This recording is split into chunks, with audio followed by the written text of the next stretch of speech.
en tant que salarié permanent, Félix 60%, Maxime qui est là depuis 3 ans aussi, qui est apprenti. Et il y a Léa qui est en apprentissage aussi, donc, qui est là depuis 3 ans aussi. C'est une exploitation polyculture élevage. Il y a à peu près 150 vaches laitières. Mon frère s'occupe de l'atelier élevage et ma partie c'est plus sur l'atelier grande culture.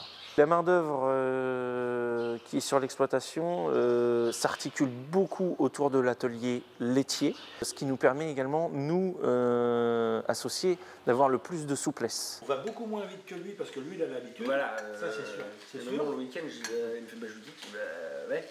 C'est ce qu'on appelle notre tableau de bord. En fait, c'est l'outil qui nous permet de partager les informations et de pouvoir piloter l'exploitation sur l'atelier laitier avec l'ensemble de nos salariés. Et ici, on a donc le planning de nos collaborateurs, de notre équipe, en fonction des salariés, des apprentis et de leur week-end de garde. On les met tous au même niveau et au même niveau que nous. Un salarié ou un apprenti fait un week-end par mois d'astreinte ou de travail.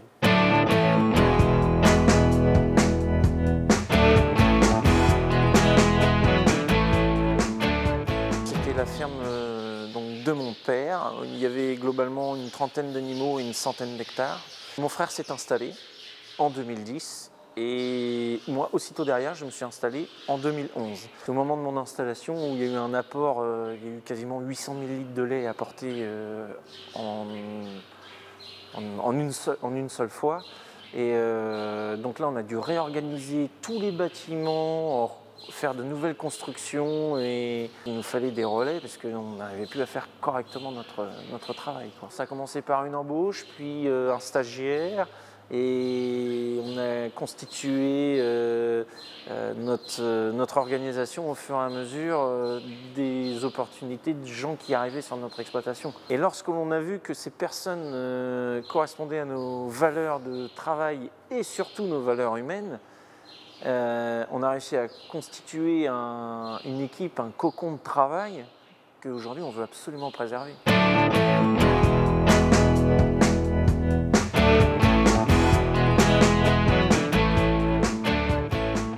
Les entreprises grossissent, il y a de plus en plus d'hommes dans ces entreprises, et femmes d'ailleurs, et donc il faut qu'on arrive à mettre en place des relations managériales qui tiennent la route. Moi je me suis aperçu il y a 18 mois que la cohésion n'était pas tout à fait là, au rendez-vous, que ça engendrait sur les résultats techniques des difficultés, et donc j'ai proposé à mes clients une intervention extérieure d'un spécialiste des ressources humaines. Plus les gens sont ensemble, travaillent ensemble, avec les mêmes objectifs, plus on est efficace.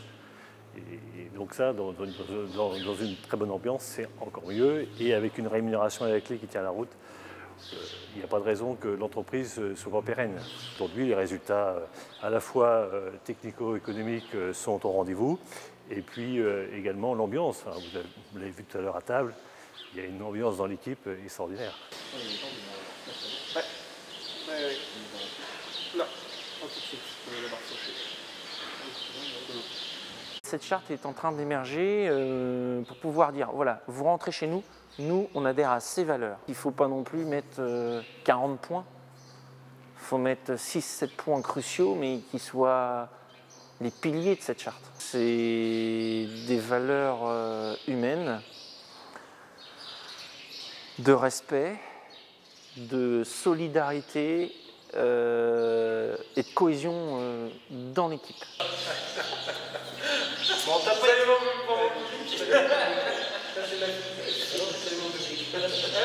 Ça permet aussi de se dire, voilà, on a signé ça, on sait à quoi s'attendre avant de commencer.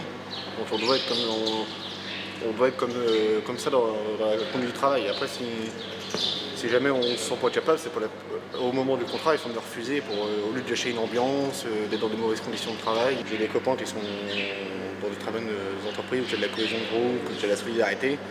J'en ai d'autres, c'est un peu chacun pour soi, on dit de faire ça, puis il débrouille tout seul. Un bon employeur, ouais, c'est transmettre son savoir-faire. Après, l'entente aussi.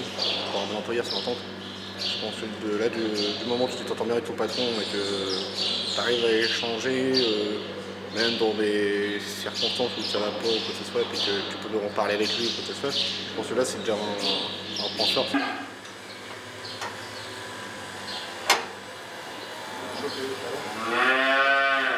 Là, on a une équipe que l'on a depuis, qui n'a pas bougé depuis 3 ans. Ça se passe bien. Mais cette équipe va se renouveler par le départ d'une retraite de notre père. L'idée de renouveler papa passerait par un cadre.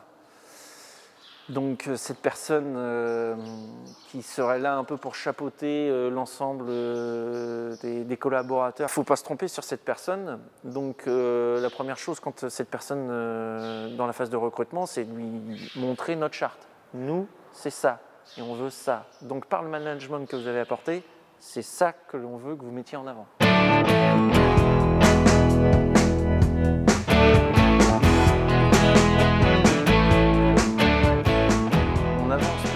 Il n'y a encore rien de cadré, il n'y a encore rien de fait. Mais ça fera l'objet d'une présentation, d'une réunion formelle où on présentera l'ensemble de ces choses. Mon père était tout seul et il faisait tout. Aujourd'hui, on est plusieurs et c'est impossible qu'une personne fasse tout, c'est pas possible. Donc on est obligé de se structurer pour gagner en efficacité et faire, mener comme il faut l'entreprise.